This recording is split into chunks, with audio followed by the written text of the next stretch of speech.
The autumn air in Baton Rouge hung heavy that morning, like the weight of unspoken words pressing down on the cemetery grounds. I stood a few paces from the open grave, my boots sinking slightly into the damp earth, watching as the casket lowered slowly into the ground. Aunt Evelyn's funeral had drawn the usual crowd, relatives in somber black, neighbors murmuring condolences, and at the center of it all, my sister Sophia, radiating that effortless poise she wielded like a weapon. She wore her grief with the grace of a socialite at a gala, dabbing her eyes just enough to seem vulnerable without smudging her mascara. Our parents flanked her, Dad shaking hands with old colleagues, Mom clinging to Sophia's arm as if she'd crumble otherwise. I lingered on the periphery, in my navy blazer and slacks, practical, unassuming, the kind of outfit that blended into the background. No one glanced my way. Why would they? I'd always been the quiet one, the afterthought, the Hayes daughter who faded into the wallpaper. When the minister opened the floor for remembrances, I felt a pull in my chest.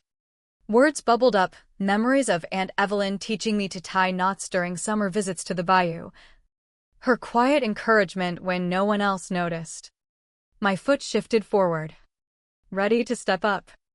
But then Sophia's voice cut through, low and laced with that familiar disdain, whispering to her husband just loud enough for the wind to carry it to me.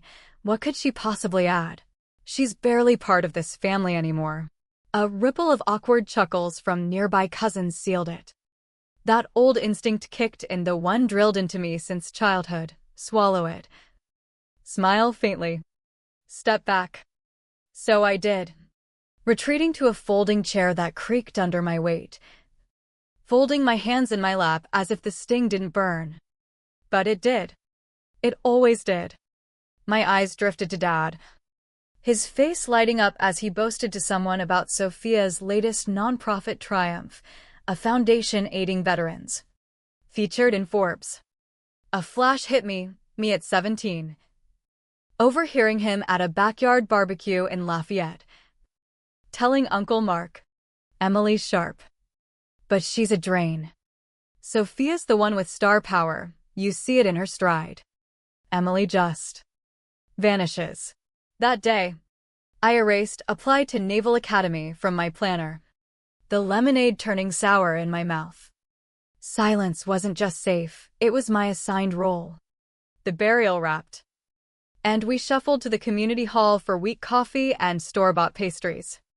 The air reeked of stale air freshener and forced politeness. Sophia held court in the middle, regaling a cluster with tales of her DC lobbying trips, her voice rising like a crescendo in a symphony only she conducted. Mom beamed beside her, touching her cheek tenderly. I couldn't recall the last time she'd done that to me. Someone finally turned my way. "And you, Emily?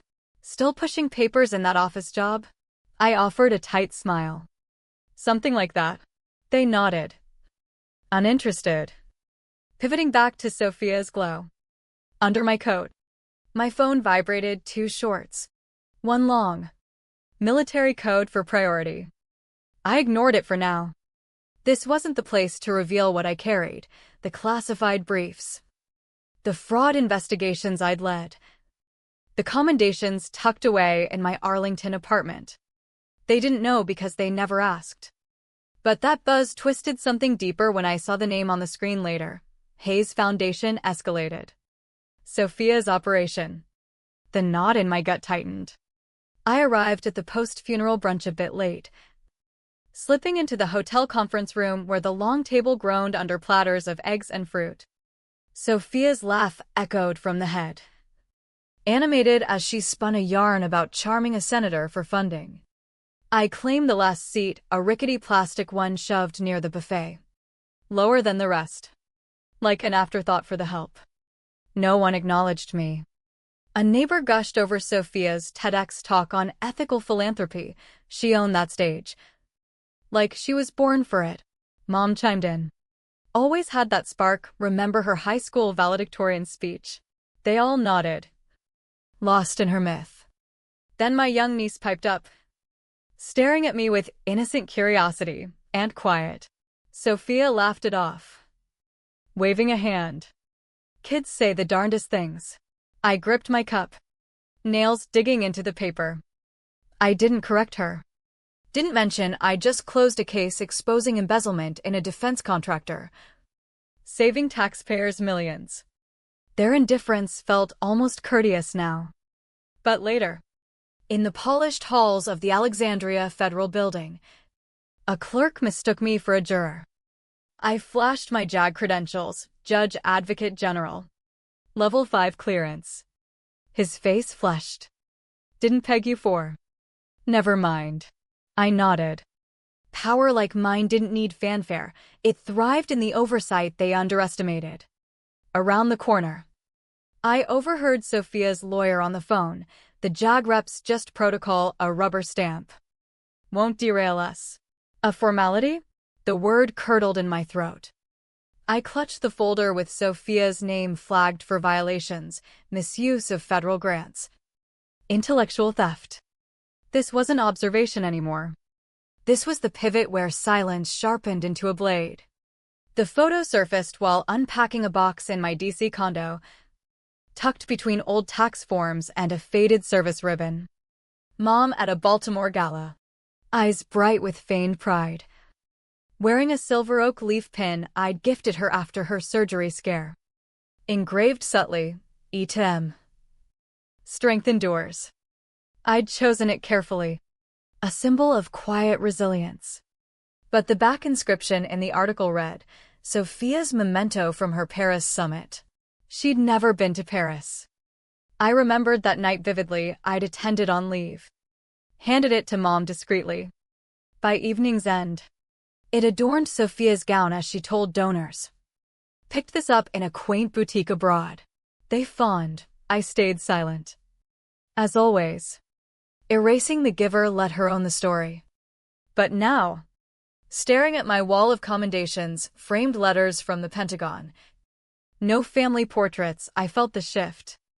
I pinned my JAG badge on and whispered, "You didn't just take my gifts. You claimed my voice." An alert pinged. Hayes' case escalated. Stand by for jurisdiction. Time to collect. Spring heat smothered Baton Rouge as I parked at the rooftop venue for Sophia's investor brunch. Civilian attire again, blouse, slacks to blend. The name tag read Emma Wynne. Distant relative. A typo. They said. No correction. Inside, Sophia shone, pitching her foundation's innovative veteran support. The MC mangled my name in a shout-out, Emma Wynne. Extended family. Laughter rippled. Sophia didn't flinch. Later, overhearing cousins mock my emailed holiday card, who still does that? Bless her heart, the ache deepened. But I mailed her a sardonic note, thanks for the inclusion.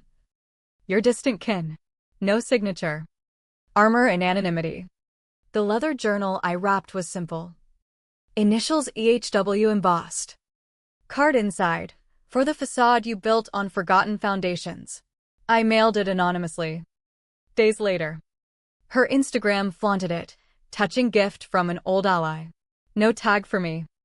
But the real theft? My photo in uniform. From an internal Navy mag, plastered on her podcast as anonymous inspiration. Cropped name tag. No permission. Cold fury settled. I consulted a copyright contact off record. Backup secured. Deeper files revealed more. Audio of Sophia laughing. Borrowing brilliance, collaborative. Right? My phrases in her proposals. Lifted wholesale. Then the will reading Dad's estate to Sophia and Mom, me. Nothing noted. You live far, she said. I saved it as legacy redacted. In briefing, I placed my badge down. Whispers, isn't she support? No. Oversight authority. I emailed her, borrowed brilliance? Receipt enclosed. At the Atlanta conference. Her speech echoed mine, undelivered address from Fort Meade. Word for word. Backstage, you never used it. My reply, silence isn't consent. Memo sent, pattern of IP theft. And Daniel, my steady flame, met at a Shreveport event. Sophia visited, he ghosted. Engaged her briefly. Divorced. She didn't want him, she wanted my possibility. Court summons, JAG invocation for Hayes v. U.S. I entered quietly. Clerk announced, Lieutenant Commander Emily Hayes. All rose. Sophia paled. I delivered. Violations confirmed. Proceed to DOJ. Gasps. Mother's denial to a reporter. Distant relative. Reckoning. Not relation. Day 2. Uniform on. Mother's whisper stung. But I countered with facts. Recess audio. Sophia's reframing brilliance. My closing. Accountability. Not vengeance. Day 3. Escalated findings. Sophia's pale grip. Sentence. 8 years. Restitution. Press swarmed her. I walked free. Bracelet theft recalled my handmade gift. Now hers in glossies. No more. Weeks later. Seminar invite. Silent power. I accepted. Title. Command reclaimed. Card from mom. Empty piece. Callista's email. Defensive. No sorry. Doors locked. Sentencing day. Accuracy. Not satisfaction. Reporter. Sister. Blood no shield. Dorian's nod. True recognition. Lecture. Make presence law. Unsent letter burned. Reclaimed bricks. Promotion. Deputy chief. They called me failure. Now they stand. I signed the record.